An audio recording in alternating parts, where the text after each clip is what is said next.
राम राम मंडळी. तर मी प्रियंका आणि प्रियंकाच खानदेशी किचनमध्ये तुमचं मनापासून स्वागत आहे.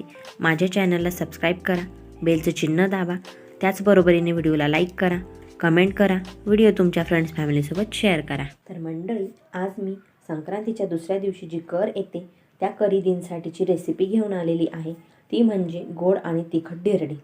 तर आमच्या इकडे कर दिनाच्या दिवशी सकाळी हे गोड आणि तिखट धिरडे केले जातात. आदल्या दिवशी संक्रांत असते, त्या दिवशी पुरणपोळी असते, थोडं हेवी असतं, म्हणून दुसऱ्या दिवशी हे असं लाईट जेवण असतं.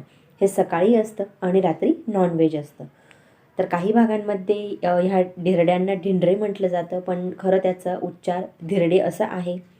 असो, तर चला तर मग आपण रेसिपी बघूया. रेसिपी शेवटपर्यंत नक्की बघा.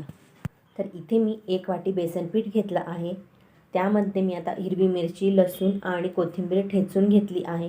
त्याची पेस्ट टाकून घेतली. नंतर मस्त हिरवीगार कोथिंबीर घेतली आहे आणि थोडीशी हळद, थोडासा हिंग टाकून घेतला आणि आता चवीनुसार मीठ घेते. तर आता यामध्ये थोडंसं पाणी टाकून मी हे छान एकजीव करून घेईल.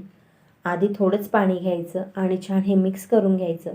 यामुळे गुठळ्या होत नाही. एकाच वेळेला खूप जास्त पाणी टाकून घेतलं तर मग त्याच्या गुठळ्या होण्याची शक्यता असते. म्हणून थोडंसं पाणी टाकून आधी मिक्स करून घ्यायचं आणि मग नंतर अजून पाणी टाकून छान हे परत मिक्स करून घ्यायचं. तर आपण डोस्यांसाठी ज्या प्रकारे बॅटर बनवतो त्याच प्रकारे हे बॅटर बनवून घ्यायचं आहे. तर बघू शकतात इथे हे बॅटर तयार आहे. तर धिरडे करण्याच्या आधी मी इथे एक कांदा घेतला, तो छान असा कापून घेतला, वरच्या साईडने जास्त कापून घेतला, प्लेन असा करून घेतला आणि मागून या प्रकारे असं चाकू टाकून घेतला. आणि हे जे आहे हा कांदा आपल्याला तेल लावण्यासाठी तयार झाला आहे. पूर्वीच्या काळी ब्रश वगैरे नसायचे, तर असेच कांद्याने तेल लावून घ्यायचे. तर आता धिरडे काढून घेऊया. तर इथे मी तवा गरम करण्यासाठी ठेवला होता. आता या प्रकारे असं वाटीमध्ये मी तेल घेतलं, त्यामध्ये तो कांदा बुडवला आणि आता हे तेल छान या तव्यावर स्प्रेड करून घ्यायचं. तर मस्त पहिल्या लोकांची ही खरंच छान अशी आयडिया आहे की मस्त तेल सहज असं लावलं जातं. तर आता हे तेल लावून झालं आहे. तर आता मी ते धिरड्याचं बॅटर घेते, ते मध्यभागी टाकून छान गोल गोल फिरवत आपण ज्या प्रकारे डोसे बनवतो त्या प्रकारे हे धिरडे बनवून घ्यायचे आहेत. आणि तो जो कांदा असतो तो कांदा वाया जात नाही. रात्री जे नॉनव्हेज होतं त्यामध्येच तो कांदा वापरला जातो, कारण तो कांदा धिरडे करतो तो बऱ्याच वेळा तव्यावर फिरवला जातो, म्हणून तो छान असा भाजला जातो. तर तोच कांदा रात्री नॉनव्हेजमध्ये वापरला जातो. तर आता वरच्या बाजूने हे धिरडं छान कोरडं झालं, त्यावर आता मी तेल टाकून घेतलं आणि छान असं कडेनेही तेल टाकून घ्यायचं, म्हणजे ते सहज कडेने लवकर सुटतं. आता मस्त चम्मचने पूर्ण सर्वीकडे तेल छान स्प्रेड करून घ्यायचं आणि मीडियम टू हाय फ्लेमवर मस्त हे खरपूस खालून असे भाजून घ्यायचे. तर आता मस्त खालून झालं आहे रेडी. तर आता मी याला पलटून घेते. तर तुम्ही बघू शकतात सहज असं हे धिरडं निघतं आहे, अजिबात चिपकलं नाही आहे तव्याला. तर मस्त पलटवून घेतलं आणि मस्त गोल्डन ब्राऊन असं हे शेकून घेतलं. त्याचप्रकारे आता दुसरी बाजूही मस्त लो टू मीडियम फ्लेमवर शेकून घ्यायची. तर याच प्रकारे मी आता सर्व हे धिरडे करून घेते. तर आता गोड धिरडे बनवायचे आहेत, त्यासाठी इथे मी 1 वाटी गूळ घेतला आहे. त्यामध्ये आता मी थोडंसं पाणी टाकून घेते. पाणी खूप जास्त घालायचं नाही, थोडंसंच पाणी घ्यायचं आहे. तर मी साधारणतः अर्धा ग्लास पाणी घेतलं आणि यामध्ये गूळ पूर्णपणे विरघळवून घेते. तर पूर्वीच्या काळी फॅमिलीमध्ये जास्त लोक असायचे आणि मग सर्व एकाचसोबत जेवणाला बसायचे, म्हणून मग प्रत्येकाला गरमागरम स्पेशल धिरडं काढून देणं शक्य नसायचं. म्हणून मग ते एका पाटावर आपलं बसण्याचं जे पाट असतं त्या पाटावर एक कपडा टाकायचे आणि त्यावर हे धिरडे रचले जायचे. मस्त एका साईडला गोड धिरडे आणि एका साईडला तिखट धिरडे असे एकावर एक छान मस्त असे रचले जायचे आणि सर्वांना मग सोबत बसवून जेवण वाढलं जायचं. तर मस्त असा हा गूळ विरघळून तयार आहे. तर इथे मी आता 1 वाटी गव्हाचं पीठ घेतलं आहे. यामध्ये आता मी जे गुळाचं पाणी करून घेतलं होतं ते टाकून घेते. हे गाळून घ्यायचं आहे, म्हणजे जे पण त्यामध्ये थोडेफार गुळाचे खडे असतील तर ते वरच्यावरती गाळणीत राहून जातील. मग आता हे छान मिक्स करून घेते. आधी मी थोडंच पाणी टाकून घेतलं आणि छान ते गव्हाचं पीठ त्यामध्ये मिक्स करून घेतलं. त्यानंतर आता मी बाकी जे राहिलेलं पाणी होतं ते टाकून घेते आणि मस्त मिक्स करून घेते. तर इथे मी 1 वाटी गव्हाच्या पिठासाठी 1 वाटी गूळ घेतलेला आहे. तो एकदम परफेक्ट आहे.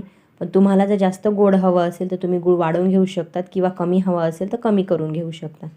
तर हे मस्त मिक्स झालं आहे. आता यामध्ये मी साधं पाणी टाकून घेते.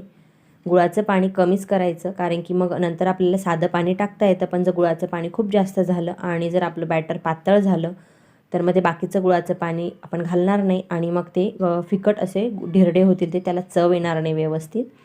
म्हणून पाणी कमीच घालायचं गुळाचं पाणी करताना.